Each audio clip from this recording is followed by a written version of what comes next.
شعبان کی رات کو عائشہ فرماتی ہیں میں اٹھی تو آپ بستر پر نہیں تھے، تو میں ڈھونڈنے نکلی تو آپ جنت البقیع میں پہنچے ہوئے تھے۔ تو آپ نے دیکھ کر کہا عائشہ تو کیا سمجھتی ہے کہ اللہ اس کا رسول تمہارے ساتھ خیانت کریں گے؟ میں تو بقیع والوں کے لیے آیا تھا دعا کرنے۔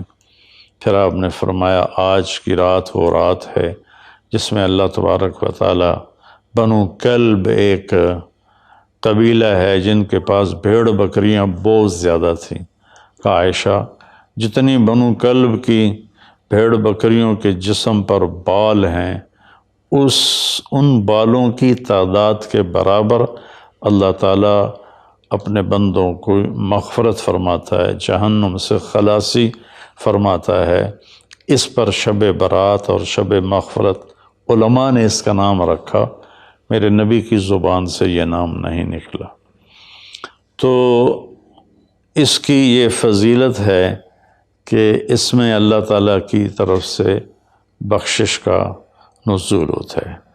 باقی یہ جو کہتے ہیں کہ اس میں فرشتہ اترتا ہے اور سارے سال کا بجٹ بتاتا ہے اور سارے سال کے واقعات، یہ کسی حدیث میں میری نظر سے نہیں گزرا۔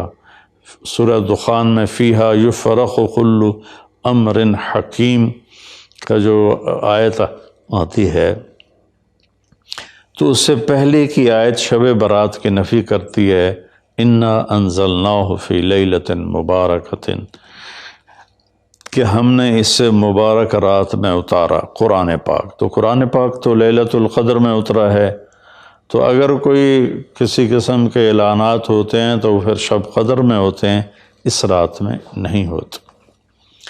دوسرا یہ ہے کہ اس کے روزے اور بندگی کے بارے میں، شب قدر کی اللہ کے واسطے میری بات دھیان سے سنو، اللہ کی قسم کوئی خاص عبادت میرے نبی نے نہیں بتائی، لیلۃ القدر کی کوئی خاص عبادت میرے نبی نے نہیں فرمائی۔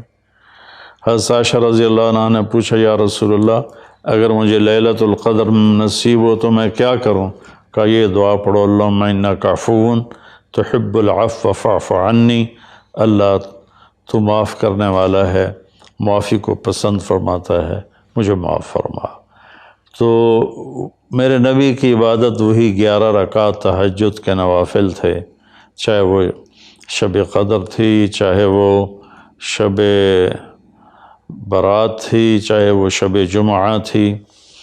تو اب اس کے نام پر لوگوں نے کیا کیا خرافہ، چونکہ ہم قرآن اور حدیث سے نہیں جڑے، کتابیں لکھی ہوئی ہیں، کس نے لکھی، اس کی سند کیا ہے، اس کی تمیز ہی کوئی نہیں ہے، تو وہ پھر بہت ہی زیادہ 4 رکعت پڑھو، پہلی رکعت میں یہ پڑھو، دوسری میں یہ پڑھو، تیسری میں یہ، چوتھی میں یہ سب بدعات ہیں، ان کا کوئی تعلق نہیں میرے نبی کے کسی بھی فرمان سے۔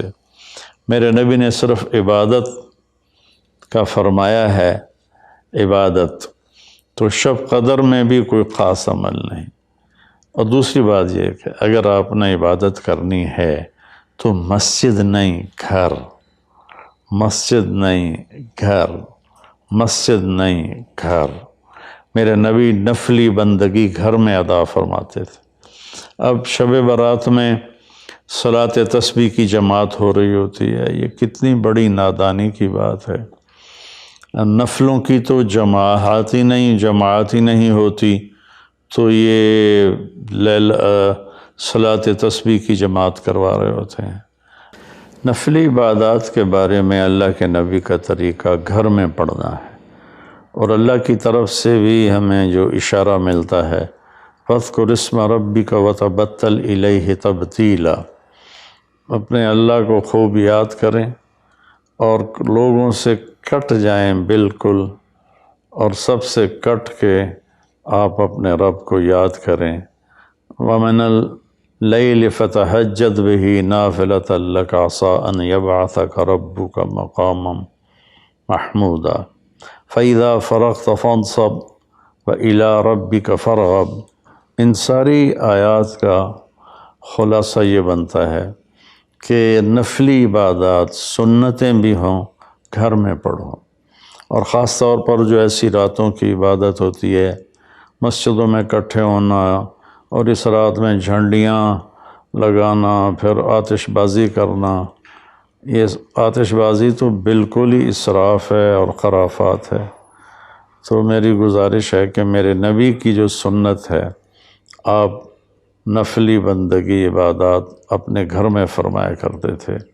اس رات میں اگر آپ عبادت کرنا چاہتے ہیں، مسجد کی بجائے گھر کو مسجد بنائیں۔ وَاجْعَلُوا بُيُوتَكُمْ قِبْلَةً وَأَقِيمُوا الصَّلَاةَ۔ اللہ نے بنی اسرائیل سے فرمایا اپنے گھروں کو مسجد بنا لو اور نمازیں قائم کرو۔ تو ہم بھی اپنے گھروں کو خالی نہ چھوڑیں، اس میں ساری فیملی اکٹھی ہو کے نوافل کا اہتمام کرے۔ مسجد فرائض کے لیے ہے اور نوافل کے لیے گھر ہیں۔ تو امید ہے میری اس بات پہ آپ غور فرمائیں گے، ناراض نہیں ہوں گے۔